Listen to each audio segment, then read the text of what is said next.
slowing down. They're just getting started. This is South Coast Tonight with Chris McCarthy and Marcus Farrow. They've got you covered on all the news of the day, from local issues to politics on both sides of the aisle. This is the place where the movers and shakers come to be heard, to listen, and where they're held accountable. This is South Coast Tonight on WBSM.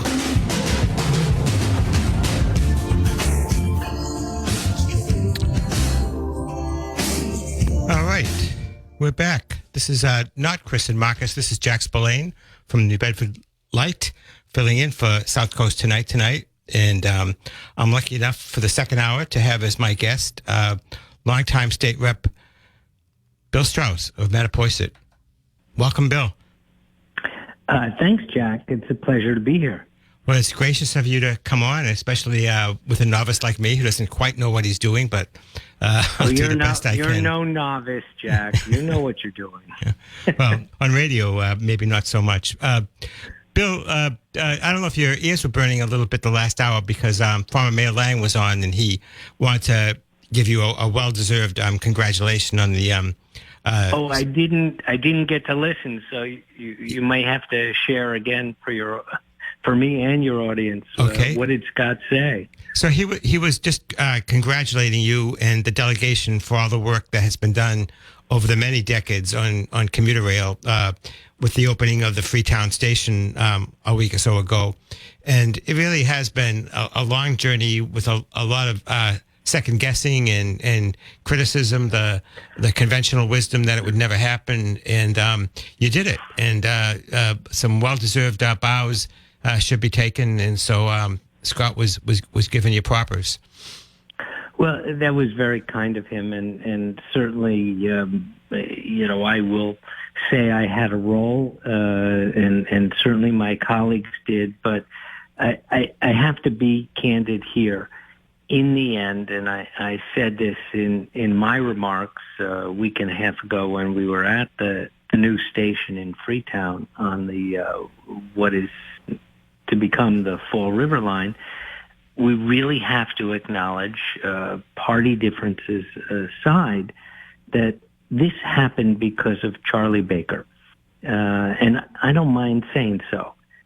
He first ran for governor as an opponent of SouthCoast Rail. When he ran again 4 years later successfully, for whatever reason, whatever motivation, he had become a proponent and a supporter of SouthCoast Rail, and he gave his word when he was running for governor. That time when he was elected in 2014, he gave his word, and then he kept his word. And what it means to me is that for all the good work we've done, and I count myself clearly as a supporter, without Charlie Baker, I'll be honest, I don't think it would have happened.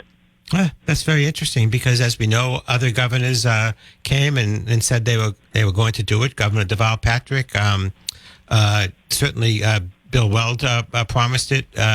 But in the end, through all the different governors we've had, Mitt Romney, Charlie Baker was the one who got it done. He did, and I'll tell you, he did it because, and I had many meetings with him, and it's been certainly covered in the press. He had the ceremonial governor's office, and then the actual working office, the small room where he really did his work, and he had a whiteboard with colored markers, and he would really get into the details. And I was, fortunate enough, given my role, to sit there with him many times.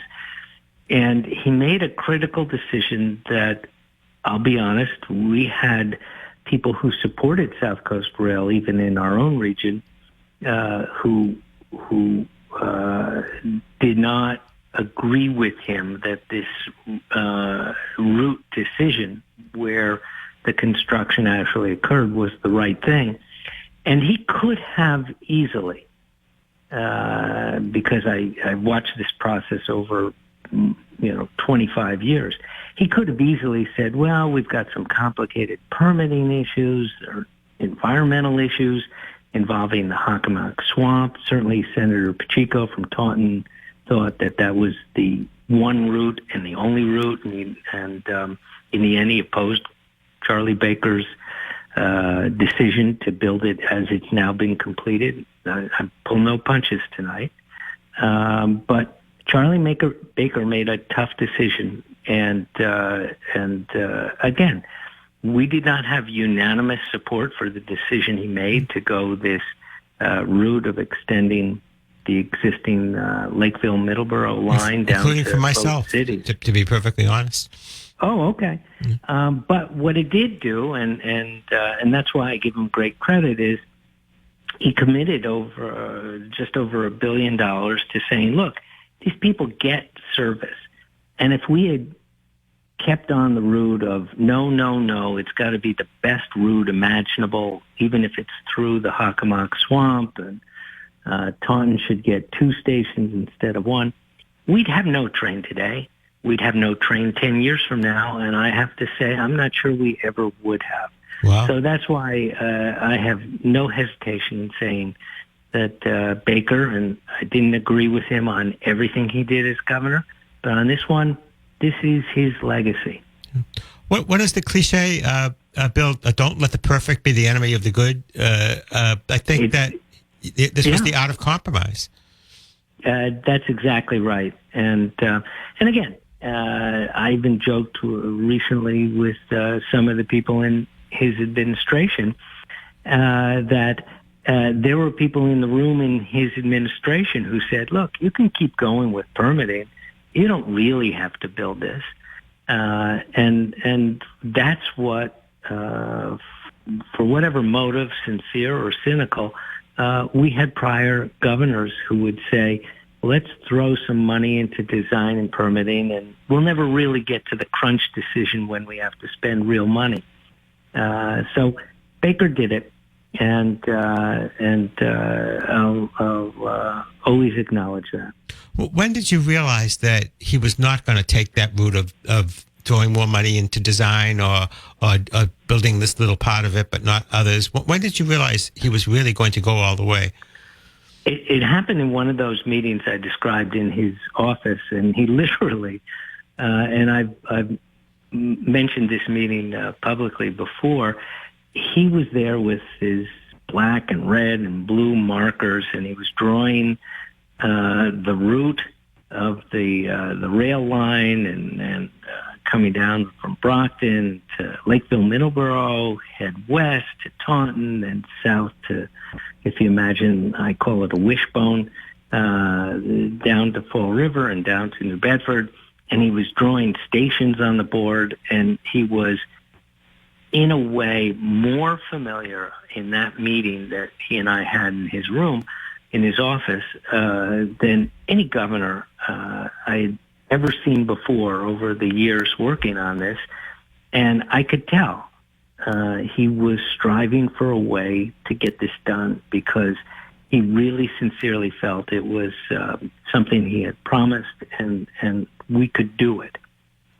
Amazing. And this was a guy, I remember his first campaign for governor, where he told me that what the South Coast really needed was better community colleges and not SouthCoast Rail, and to put some money into its port infrastructure, which are all true, but he was not a fan. Well, and we had, frankly, elected officials down here, I don't know if they'll say it too loudly these days, but echoed that same approach, which was, why spend the money on SouthCoast Rail? Why don't you just give us the money and spend it on development issues down here, and we'll keep working on our economy in the South Coast, and we'll do without SouthCoast Rail. And so there were plenty of people who urged that approach, but that did not prevail. Now, let me go back to the original issue. Why SouthCoast Rail? Well, there's the obvious equity issue in terms of the last major region of the state that needs to have restored its transit rail connection. But it has real benefits in terms of providing a population with a connection into Boston. It's an economic advantage to our region. And I do say, and people should realize, that a lot of the people in the coming years who will be riding that train to Boston, whether from New Bedford or from Fall River or from the stations in between, they may not live in our region yet. So there will be new residents of the South Coast who will ride that train. But the fact that they're here, connecting to the economy in Boston, will be of, I believe, benefit to our region. Yeah, I think it's going to change the way we think of ourselves and our relationship to Boston. I think it will change the mindset of old people and new people both. Do you feel confident that the New Bedford station will be done in time for the trains to run here at the end of next year? They're assuring me that way. In fact, I had a briefing with the general manager of the T, Steve Poftak, I think it was about 3 weeks ago. And what he assures me is, in the case of both the North End station and downtown, is that the footings and the what you can imagine as the foundation work is progressing properly, and that is what is the more time-consuming part of the construction, and then all of a sudden the station will be there. In the case of the New Bedford station, unfortunately, the state's contractors were delayed this summer in getting access for staging construction prep purposes by some delayed understandings with the city government about using the parking lot to get their construction equipment in place. But they remain on schedule. And in fact, just today, the MassDOT board awarded the construction contract for the pedestrian bridge over Route 18, which will, if you can picture in your mind's eye, there'll be this great pedestrian overpass to be built right to the station, but from essentially the bottom of Klasky Common. And I expect great things for that part of the city in terms of the people that will want to live there. It is at present, but just for 2 more weeks, part of my current district precinct in New Bedford. It will become Chris's precinct, my district. Precincts now, because of redistricting, moved to the north end. But that part of the city, excuse me, that part of the city is going to see quite an influx of people and activity, and I think people should really prepare themselves for great things in the city. That's State Representative Chris Hendricks' district that Bill was just referring to. He's in the north end now, but he'll be coming down more into what they call the minority-majority district. And Bill and State Rep Paul Schmid will be going, and State Rep Chris Markey from Dartmouth will be going to the far north end, what we call the further north, the north end. It's interesting.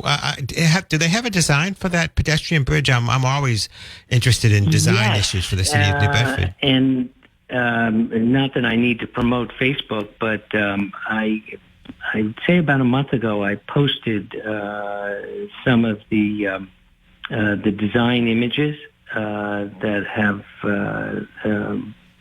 been completed for that pedestrian bridge over Route 18, and maybe you could contact me if you don't come across that later, and I'll send you those PDFs. But it'll be quite a dramatic, frankly, entrance design for people coming into the city down Route 18. It's and I say it's designed so that, given where that downtown station is, certainly people will drive there. But part of the idea here is that commuter rail is transportation alternative, but we want to provide other ways in which people can get to the station. So from essentially, as I say, Klasky Common area, people will be able to walk down to the station itself. I do have something in mind in terms of those that are coming over from Fairhaven who will be commuting to someday be able to just get to the station by bicycle as well. Because, again, we're looking for transportation alternatives all the time, and that dovetails nicely with our climate goals as well. All right, great. Well, if there was a nice celebration this year for the opening of the Freetown station, I can't even imagine what it will be like at the end of next year if they are able to open that New Bedford station at that time. It'll be a celebration like I don't think we've seen in quite some time.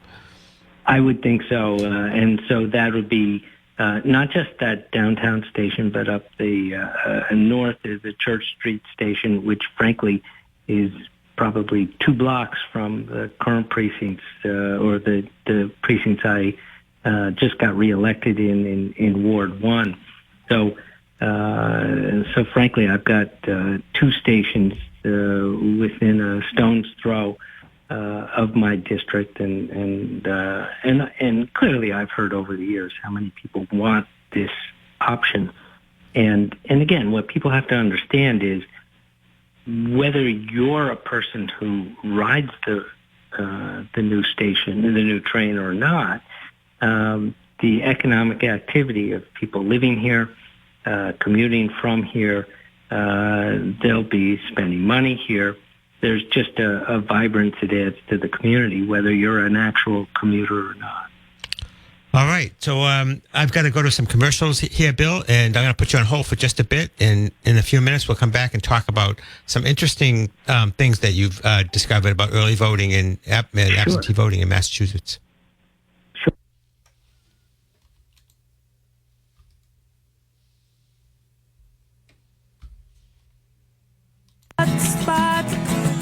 Don't it always seem to go that you don't know what you've got till it's gone? They paved paradise, put up a parking lot.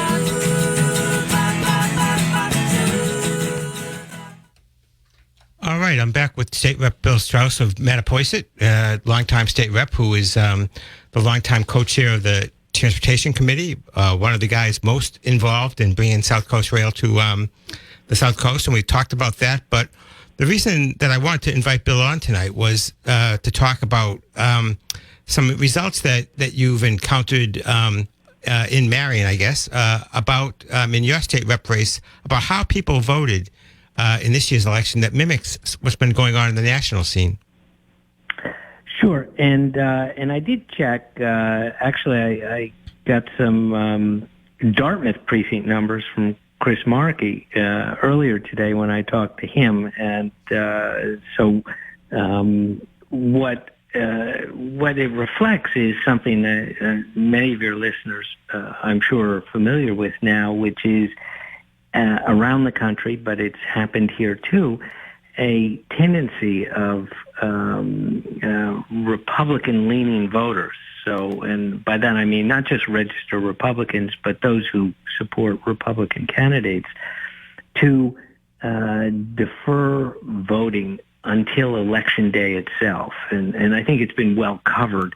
This is a change, frankly, that from what I've seen for many years, which is that Republicans used to be the champions of absentee voting. That is, casting a ballot ahead of time just to get it in the bank, if you will.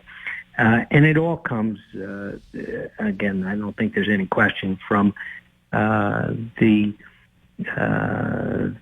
efforts of Donald Trump to suggest that there's something wrong with early voting and absentee voting. And we see it in the results that view, and I think it's a mistaken one, but I'll leave it to Republicans to form their own strategies for general elections. It's a view that somehow the only true vote is the one that's cast on Election Day. So I'll just give you a couple of examples, and not just my races. So town of Marion, a lot of the towns kept track of how the votes came in terms of results based on the ballots that came in either mailed in, what we know as absentee ballots, or the early voting where on several dates, and this is around the country, but here too, people could just walk into the clerk's office and cast a ballot ahead of time if November 8th in this year's example wasn't convenient. And so what happened, and I'll give you actually the governor's race, and in Marion, Jeff Deal, running as the Republican candidate for governor, got only, among those early votes, 25% of the vote. Maura Healey, 75%. But among those who cast ballots on Election Day, on November 8th itself, Jeff Deal did much better, even better than he did in his final totals or statewide. He got 46% of the vote. He didn't win, but all of a sudden it was competitive. And I had this anecdotally from one of the clerks in the area where people came in who identified themselves as, wanting to vote, and they were of a view that the ballots just don't get counted unless they're counted on Election Day. And again, that all comes from Donald Trump. I mean, everyone knows that. And let me just give you one more example from one of the precincts in Dartmouth in the Tom Hodson race. Precinct 1 in Dartmouth, and I must confess I don't know what part of Dartmouth that is, but these early votes, those who came in before Election Day to vote, those who mailed in ballots in the sheriff's race for Bristol County, Heroux won that precinct 302 to 191. So that's 3-2 ratio. But on the Election Day itself, Tom Hodson won that precinct 699 to 329, better than 2-1. Which meant that the Republicans truly were, as it was reported around the country, waiting to vote until Election Day. So the key question is, other than just, wow, that's an interesting number, what does this mean? And I think there's been reporting around the country, but we see it must have happened here too, that Republicans are hurting themselves. Now, they probably don't want my advice, but if they tell their voters, wait until the last possible day to vote and let the Democratic-inclined voters vote for weeks ahead of time, that's going to affect the results. And clearly we know it does. Republicans, and no one needs me to say this, apart from positions on issues, but just if you're going to on the process of conducting elections, tell your voters, wait until the last day possible to vote. You might have weather issues. People may have something that comes up. They're just hurting themselves. And if I was being kind of a wise guy, I would say, keep up the policy. But clearly I've seen enough reports that even at the Republican National Committee level, it's dawned on them that the Donald Trump-inspired antipathy to casting votes ahead of time isn't serving their candidates well. But clearly the numbers here reflect that. In my case, in the town of Marion, my race, where I was obviously successful, I beat my opponent in the early votes 723 to 224. It's really in quite a margin in any general election. But then on Election Day itself, I still won, of course, but I won 981 to 766 in Marion. Closer. Yeah. What it meant was that Republicans, even in the town of Marion, somehow got the bad word that they weren't supposed to vote until Election Day itself, while those who were inclined to lean toward Democratic Party candidates were voting for weeks ahead of time. Yeah, I'm just looking at this spreadsheet that you sent me from the town of Marion, the governor's race, and the early voting, Deal and Allen 235, lost to Healy and Driscoll 714. But in the final election day, Deal and Allen got 803 and were only narrowly beaten by Healy and Driscoll to 942. And you just have to think that there are some people, when they wait to the last minute, something comes up, like you said, and they can't vote. Right. So if you're engaged in the process of politics, you look at that and say, well, this is really a bad idea. So you and I had scheduled this, so I kind of, did some checking, and I did see even in my own district, I saw a comment by someone on Facebook who identified themselves as a Republican supporter, who promoted the theory, wrong as it is, but the theory that votes prior to Election Day are unconstitutional under the United States Constitution. There is no such provision, of course, that says that, but that's how deeply ingrained this misinformation is, that there's something wrong with voting prior to Election Day. And let me explain, because I'll give you an example about why that's such a mistaken theory and understanding of voting in the United States Constitution. What the person said was, it has to be unconstitutional to allow votes to be cast because it doesn't give candidates the full time period that they otherwise would be allotted to make their case to the voters, speeches, literature, whatever, prior to Election Day. So you have to have a full election season. Otherwise, it's an unconstitutional election.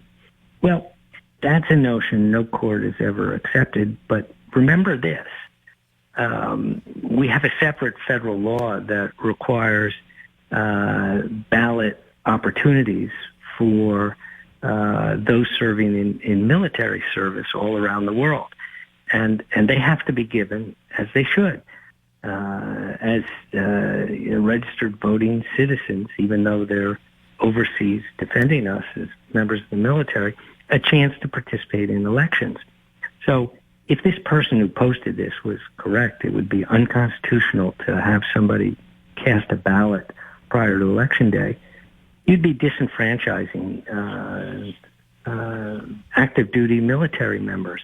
And I'm sure when you think this through, you realize then, okay, well then it can't be true. Of course we want these people who are on the front lines to be able to cast timely ballots to be counted toward the election of candidates.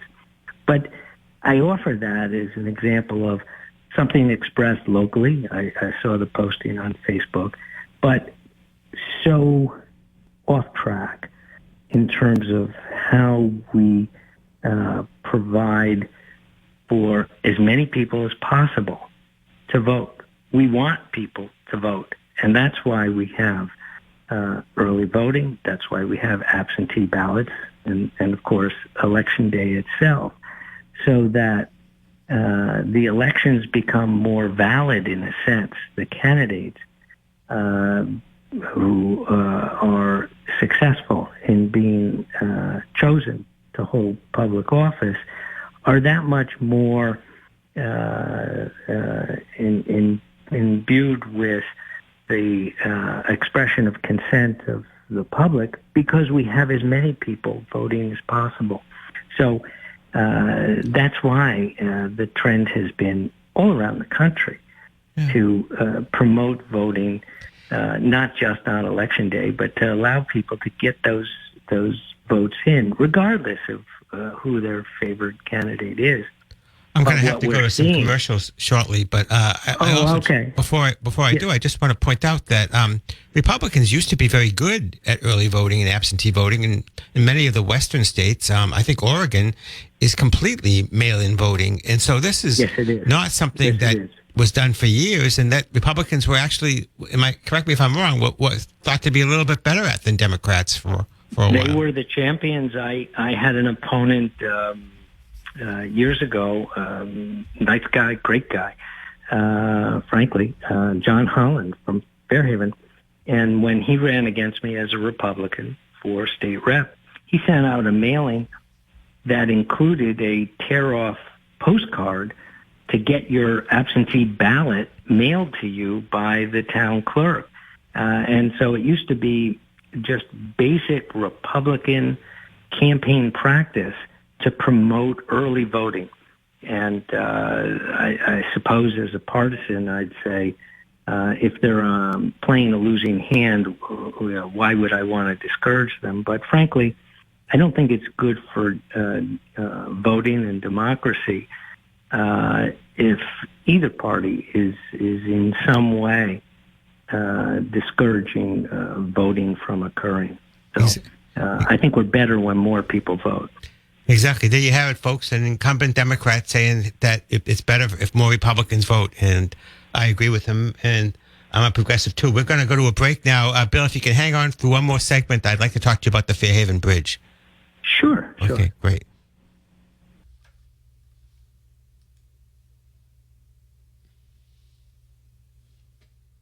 .1420 WBSM, New Bedford's News Talk Station. Hey, Lynn. They know the local issues from the inside out, and they call it like they see it. Chris McCarthy and Marcus Farrow are back with more South Coast Tonight on WBSM. Okay, I'm back. This is Jack Spillane. It's not Chris McCarthy and Marcus Farrow. They're at the WBSM holiday party tonight, celebrating their successful year. And I've been joined with State Rep Bill Straus for this hour, former Mayor Scott Lang for the previous hour, and it'll be the callers for the next hour. And Bill, I apologize for having to make you listen to all those commercials, but I did want... No, it's fine. Yeah, I did want to devote this final segment to, and it's about 5 minutes long, so keep that in mind, to the new Fairhaven Bridge, which that has also, similar to commuter rail, been talked about for years. But finally, we had some movement this year, and a few weeks ago, we had the announcement that there was a design study awarded. Tell us about that. Sure. So this is one of those situations where I don't mind indicating that because of the role I have at the legislative level as the House co-chair of the Transportation Committee, I do have the ability at times to bring to MassDOT's Department of Transportation's attention projects that maybe wouldn't get the same emphasis. So I've worked very hard on this bridge replacement project. There are bridges all over the state that cry out for replacement and rebuilding. But in this case, we know well locally the dramatic impact in a bad way that a older bridge that functions slower, and we've all endured this, has on the economy. And this is not just a road-related bridge, but as we know, but it's worth pointing out, this is a bridge that affects marine commerce as well. And because of a bridge design and a bridge that is now just over 120 years old, with that drum girder where the bridge rotates in the center of the channel, the navigable width of the channel is also impaired. So even though big ships get through, it's not an easy task. There's hardly any clearance on either side of the vessels as they go through. So if we have a replacement bridge, we pick up a full channel width in terms of the size of the vessels, not to mention the safety of the transit itself, and we get a bridge that is not broken down for periods of time. I do not want to overpromise on this, that all of a sudden people will see with a new bridge when it's completed remarkably or dramatically reduced opening times just because of the size of the channel. Whatever design is chosen, whether it's what we tend to call a drawbridge or what is described as a vertical lift bridge, which means one like the train crossing over the Cape Cod Canal, where you have the span just simply lift straight up in the air, supported by towers at either end. Those are chiefly the two designs that are being evaluated. We will have a better functioning bridge, but I don't want to pretend that it's just snap your fingers in a couple of minutes and the bridge will be open and closed. So what we're engaged now in is the status. MassDOT has committed design money. A bridge specialist design firm, international firm based in Pennsylvania, has been retained. They have a project team. They've had 2 local meetings. They're engaging in local meetings with those directly affected.